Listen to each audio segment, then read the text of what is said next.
Schopenhauer, the 19th century bundle of joy German philosopher, said that talent was hitting a target that no one else could hit, but genius was hitting a target that no one else could see. It's in this context that we need to understand sexuality maps. People might often disparagingly say that the map is not the territory, but the point is that a map, unless you're looking at the AA Road Guide, is not meant to be a depiction of how the world is. It's a description about how the world could be, how you could be. And in that respect, maps are extremely useful. Think, for instance, of psychological terms that we often use. So we don't think, that person's a bit quiet, they don't seem to interact very much, must be something wrong with them. We think, oh, that person's an introvert. So we have those classifications that enable us to understand other people.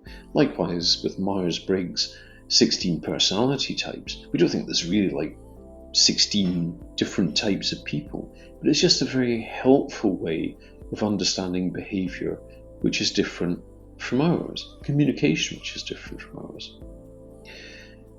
Sexuality maps perform the same function. They enable us to look anew at the whole sexual landscape and to try and locate ourselves within that landscape in ways which fulfill us more. There's, by definition, an infinite amount of maps, and it's up to you which ones are useful to you or not. But here I'm going to talk about two maps. One is Don Mosher's idea of there being 3 sexual types, and the other is Jaiya's idea of there being 5 erotic blueprints. So turning to Mosher first. So Mosher is first mentioned in the public sphere in David Snarch's book, Passionate Marriage. So in David Snarch's extraordinarily self-congratulatory book, he mentions Mosher's 3 types. And he takes it from an academic paper that Mosher wrote in the early 80s, which is actually quite a dry paper. It's written in a very academic way. It's not particularly thrilling. It's quite difficult to read. But Snarch kind of popularises it. But the idea that Mosher has is quite a simple idea, which is that there's basically 3 personality types that we have, which he calls trance, partner engagement, and play. Trance is where a person, when they're being sexual, are quite focused on their own experience. They can often appear to be quite quiet, quite inner. The other person might think that they're actually not experiencing very much, but very often they're experiencing an enormous amount, but it's kind of internal. The second, partner engagement, is the Hollywood sex idea that we see in films. People are very engaged, they're talking to each other, they're very responsive to each other. And it's our model, I think, of what sex should be. So when people talk about, why is my sex more like that? That's what they mean. And the third is play. So in play, people have a kind of freedom to explore different ways of being, different ways of behaving, maybe trying out slightly different versions of themselves, and so on. So that's the 3 models. But I think if you just stop somebody in the street and ask them, they would say that the only legitimate model is the first one, and the other 2 are a bit weird. So the trans person is just not responsive in some way, just not social, just doesn't know how to communicate, selfish. And the play person is phony, insincere, game playing, that sort of stuff. And an ignorance about these two other types drives a lot of people's behaviour. So, for instance, in my work, I obviously ask people a lot of impertinent questions about their sexuality before I start working with them. And one of the odd findings is that most people are very uncomfortable with receiving oral sex, which is weird, really, because it's for your pleasure, you don't have to do anything. But people have all kinds of negative ideas about it, which are basically that they feel that they have to be in a particular way or the other person will be disappointed. And that's often grounded in reality, because often the other person is disappointed because they're expecting particular things to happen. They're expecting the person to be excited, they're expecting the person to have an orgasm, they're expecting the person to have an orgasm within a reasonable amount of time, and all that sort of stuff. And if we had an understanding that trans is a legitimate form of being when we're sexually intimate, and these aren't types. We might be generally in one type, but we're likely to get more of a type for us in different situations. But anyway, if people had more of an idea of this being a legitimate type, I think we'd be a lot happier. Likewise, in play, people in that mode are likely to be criticised by the dominant model of partner engagement. But the fact is that play is a wonderful mode of sexual relating. It's creative, it's surprising, it's innovative, it's thrilling, it's experimental. And it also maps onto one of Jaiya's types, which I'll come on to later. So you can see that if we've got an understanding that there's not just one way that we should be, but there's a variety of ways that we can be, depending upon how we feel, depending upon what we're doing, depending upon who we're with, and so on, then people can be much happier and much more authentic in their own relating and in their own behaviour, and they can be understanding of other people. So, for instance, if you happen to be the giver of oral sex to someone, and they seem like they're not doing very much, instead of just having the assumption, this isn't working at all, I better do something else, you could ask them about their experience, and they might say, well, yeah, I wasn't feeling anything, I was just thinking about the telly.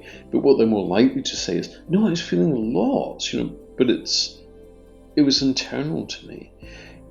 And then if we can understand that difference, we're not so anxious both of how we need to be with the other person and how we are in ourselves. We can just relax.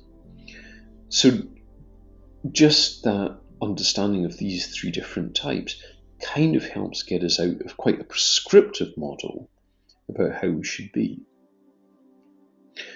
So that's Mosher's map. The second map is a map that's created by a contemporary American sexologist, Jaiya, and she's featured in Gwyneth Paltrow's Netflix things, Sex, Love and Goop. And her idea is that we have these different erotic blueprints, which she calls energetic, sensual, sexual, kinky, and sort of shapeshifter. And that's very helpful as well. So an energetic type, which I don't think is recognised very widely, these are people that, if you don't know about energetic types, will just seem peculiarly susceptible to suddenly being put off. Like anything could just put them off. But what they are is they're very, very sensitive to the energy. So the energy between you, the energy within themselves, the energy in your immediate environment, and so on. And often you find that if you understand that nature, these people are very erotic, they're very sexual. But here's the thing, they're not predictable. They're not predictable to you, and they're not predictable to themselves. You can't do the same thing and expect the result that you got last time, because the energy is always changing, and it's always a moment-to-moment, present-based thing. The second type, sensual, we kind of recognise more, I think. So it's basically the idea, which is quite familiar to us, I think, that people just require a lot of gradual arousal.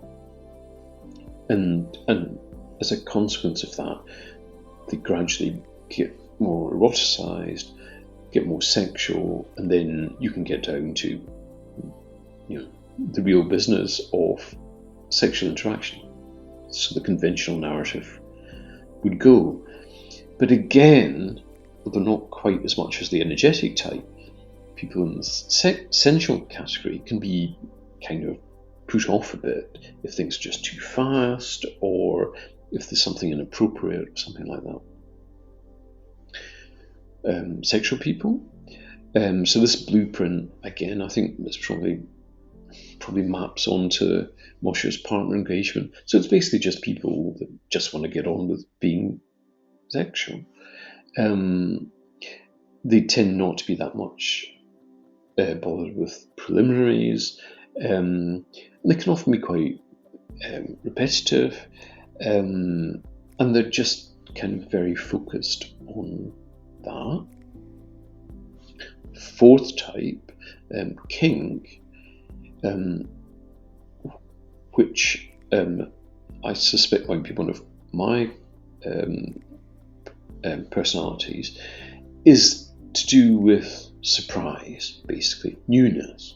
So a bit like the play mode of Mosher. So a kinky person might just suddenly do something unexpected, and they're not going to be doing the same things they did before. If they're in their nature, that newness, that unexpectedness, that playfulness is going to manifest. But if you didn't understand that, and it's obviously up to you if you're with a kinky person or not, if you didn't understand that, you just think, this person's just a bit weird. Why are they not just focused on the one thing?